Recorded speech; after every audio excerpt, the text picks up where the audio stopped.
Science claims that there are 7.9 billion humans on the earth. Lie. 7.9 billion human beings. Lie. You see, let me tell you something. There are beings on this earth. There are living beings here that are humanoid in context, but are not humans. They look like us, but they are not human beings. They even wear the kind of clothes you wear. They do the things you do. You go to they have their working places. They even go to church. You can even see them walking, and you're like, how far now, bros? What's your name? He said, my name is Joseph. He said, where are you? Well, he said, my house is just the other side in the street. And then they are just like us. They just live like us too.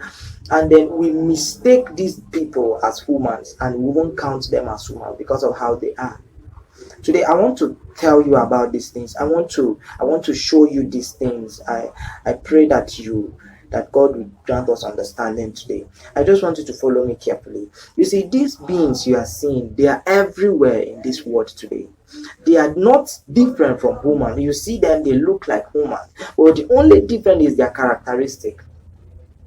Now let me give you an instance. You remember in the book of Genesis chapter 6, the Bible says when the sons of God came to the daughters of men, those sons of God, that is angels, they were angels. They came unto the daughters of men, of human beings.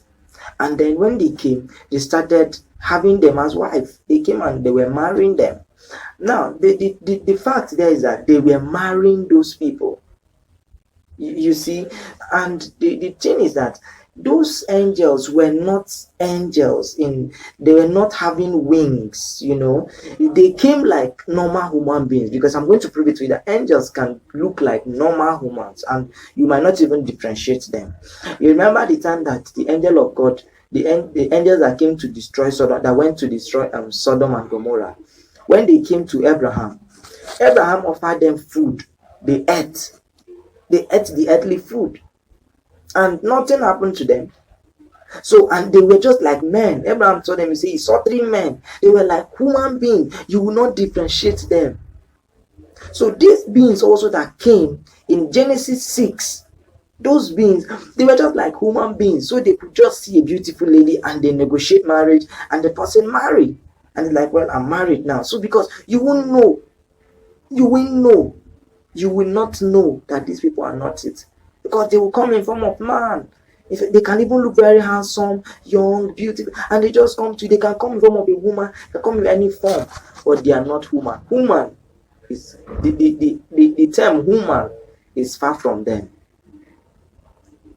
Okay, so and then you see, when these beings started populating the world during the time of Noah, because what happened in Genesis 6 was that they came and they started taking wives of those people. And then when they started taking wives, they breeded with those women and started giving birth to a race that is contrary to what God wanted, because this earth is meant for men and not for another kind of beings that are not men. So when this so-called race came and started marrying, they breeded with human beings. They started giving birth to another kind of being. The Bible called them, they were Nephilims. These beings were different from what God created initially, and it made God to be very angry. And God was really grieved. And that was the basic reason why God destroyed the earth. So God destroyed the world during that time. Now, if you remember carefully, you remember that Jesus said that before he will come again, this world that you see like this will be like the days of Noah,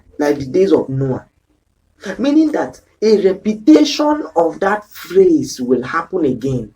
So we are not surprised if it start happening. We are not surprised that they are now. I'm not surprised, because Jesus already said it, that there will be a repetition of that thing that happened during the days of Noah in this generation. Now it will repeat again before he comes.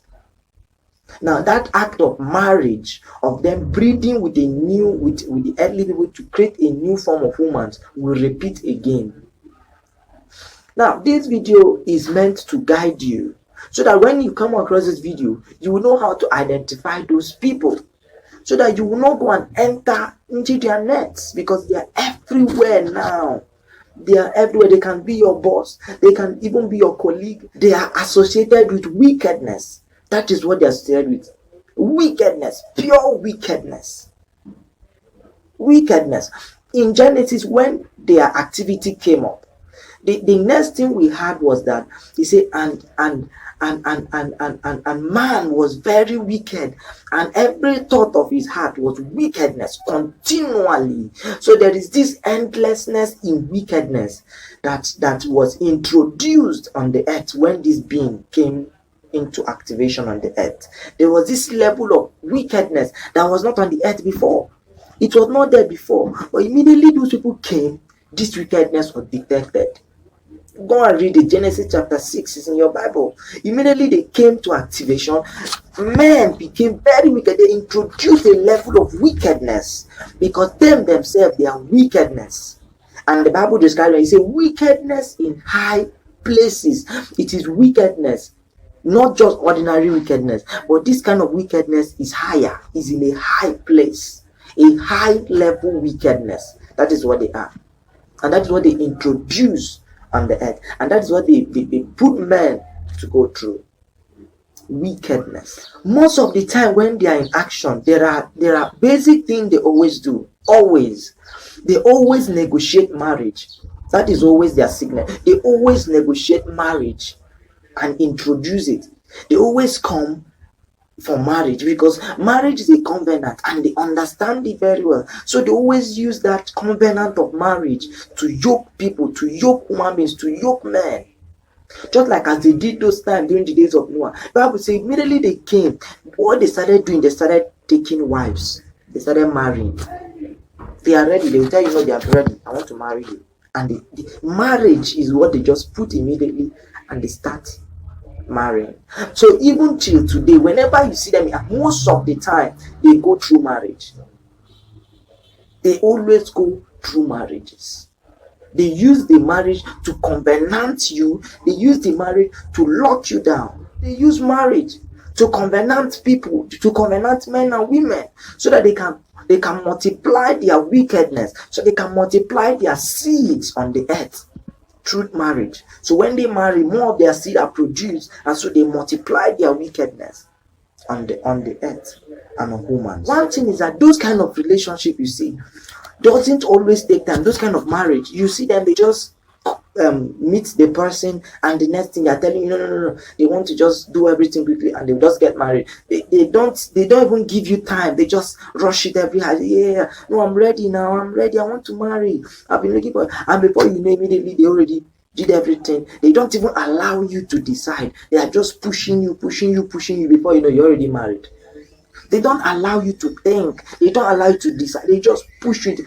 Those kind of marriages, that is how it always happens. They just push you into this. No, we have to marry now. No, let's do this quickly. Let's do quickly. So they just, and before the person know, you are trapped.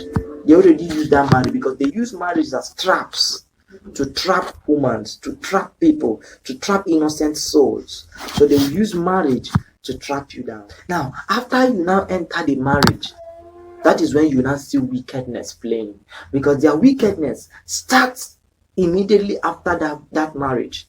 Immediately you have entered that marriage, that is when you see their wicked activities start coming, because they married you so they can perpetrate their wickedness, done in wickedness. They feed from wickedness. Let me just take just a little time to talk to you about how these people work with wickedness. They feed from it. You can be discussing with them on a story, or you can just be discussing with them. You can say, okay, you are just talking, and then you see them sound like this. They always tell you that maybe they're telling you a story where something happened before their life. The guy, so they were beating the guy, they were just hitting him. I was just at one corner. He would be like, I was just at one corner just watching them. I was just laughing at them. I said, this one, they are beating him. He's just small. I mean, they tend to enjoy it when wickedness is being performed on people. They tend not to be in pain. You as a human being, you'll be hearing it, you're like, But that's not this is not. You'll be like you'll just be enjoying it as it's telling you, because they feed from it. It is what they are made of. It is their daily life. The way you breathe air every day to live, that is how they breathe wickedness. That is how they take it in to live their daily lives. So when they cage you with that marriage, wickedness will be unleashed on you. You are a wife, you are a husband, wickedness will be unleashed on you. A wickedness that you can never, you can't even declare where this thing came. You like, what did I do to deserve all this? When you tell people, people won't believe your story, because they will be thinking that it's this human being you are dealing with. They don't know that this is a being. These people enjoys wickedness. That is what they are made for wickedness. They feed from it. They enjoy it. When they see people beating another person, when they see somebody suffering, they are happy. They even sometimes open there and tell you, oh, this guy. They are just happy. It is you'll be feeling pain. But them they'll be happy that somebody is dying. You see somebody is dying, the person is crying, they are laughing. They enjoy wickedness. They strip you of everything God has given to you. They strip you of every glory God has given to you. That is what they do immediately they marry you.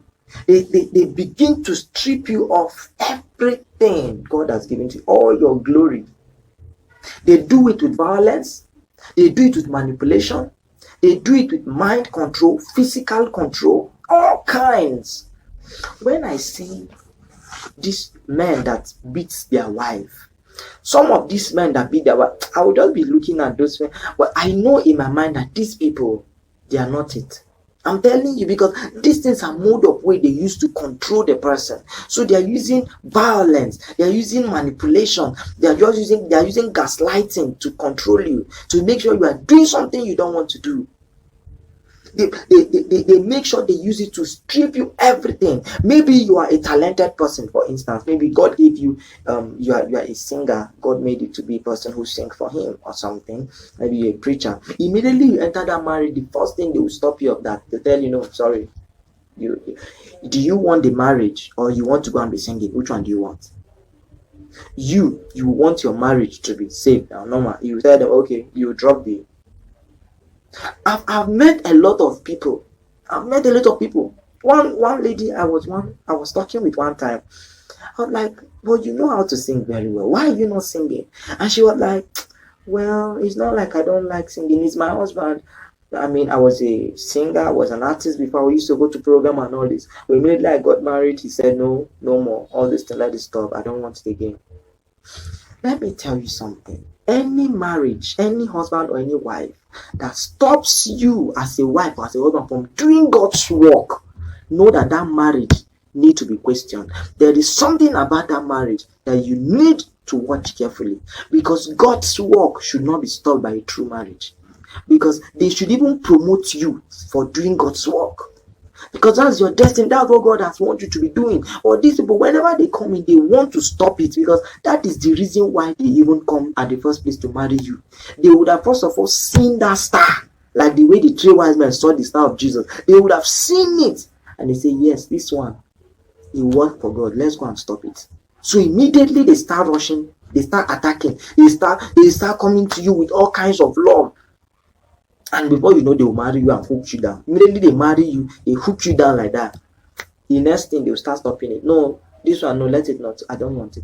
So they will make sure that you have nothing physically, you have nothing spiritually. You are now empty. They have drained you, they have taken everything, but they have stopped you of your talent, till that you won't even know where to start again, even if you're asked to start.